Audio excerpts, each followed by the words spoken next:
Hi all welcome to Blasters arena. Jorge Pereyra Diaz Kerala ബ്ലാസ്റ്റേഴ്സിൻ്റെ ആരാധകർ ഒരു കാലത്തും മറക്കാൻ സാധ്യതയില്ലാത്ത താരമാണ് പെരേര ഡയസ്.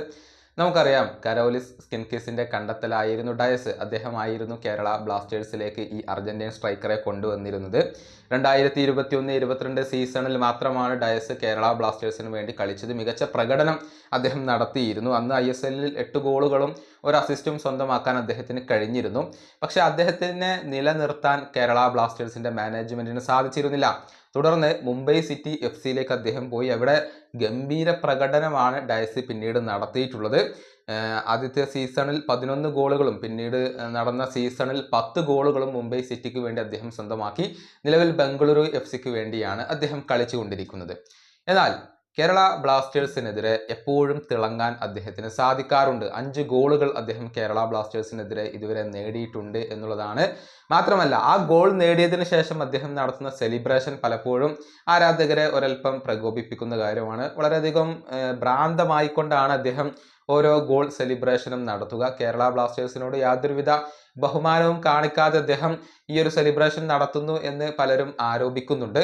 പക്ഷെ അദ്ദേഹത്തിന് കേരള ബ്ലാസ്റ്റേഴ്സിനോടോ ആരാധകരോടോ യാതൊരുവിധ എതിർപ്പുമില്ല. അക്കാര്യം ഇപ്പോൾ ഡയസ് തന്നെ പറഞ്ഞിട്ടുണ്ട്. ഇപ്പോഴും താൻ കേരള ബ്ലാസ്റ്റേഴ്സിന്റെ ആരാധകരെ ഇഷ്ടപ്പെടുന്നു എന്നാണ് ഡയസ് പറഞ്ഞിട്ടുള്ളത്.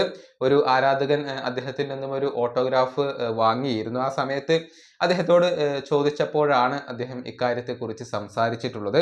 കേരളത്തെക്കുറിച്ച് എന്തു പറയുന്നു എന്നാണ് ഡയസിനോട് ആദ്യം ചോദിച്ചത്. കേരള, അവിടെ നല്ല ഫാൻസ് ഉണ്ട് എന്ന മറുപടിയാണ് അദ്ദേഹം നൽകിയത്. ഇപ്പോഴും കേരള ആരാധകരെ ഇഷ്ടപ്പെടുന്നുണ്ടോ എന്നുകൂടി അദ്ദേഹത്തോട് ചോദിച്ചിരുന്നു. എനിക്ക് എപ്പോഴും കേരള ആരാധകരെ ഇഷ്ടമാണ് എന്ന മറുപടിയാണ് ഡയസ് നൽകിയിട്ടുള്ളത്. അതായത് ബ്ലാസ്റ്റേഴ്സിന്റെ ആരാധകരോട് അദ്ദേഹത്തിന് എതിർപ്പോ വിരോധമോ ഒന്നുമില്ല.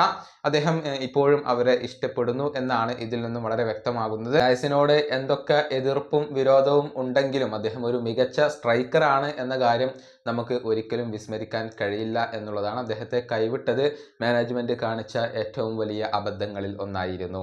ഈ വീഡിയോ അവസാനിപ്പിക്കുന്നു. അടുത്ത വീഡിയോയുമായി വീണ്ടും കാണാം.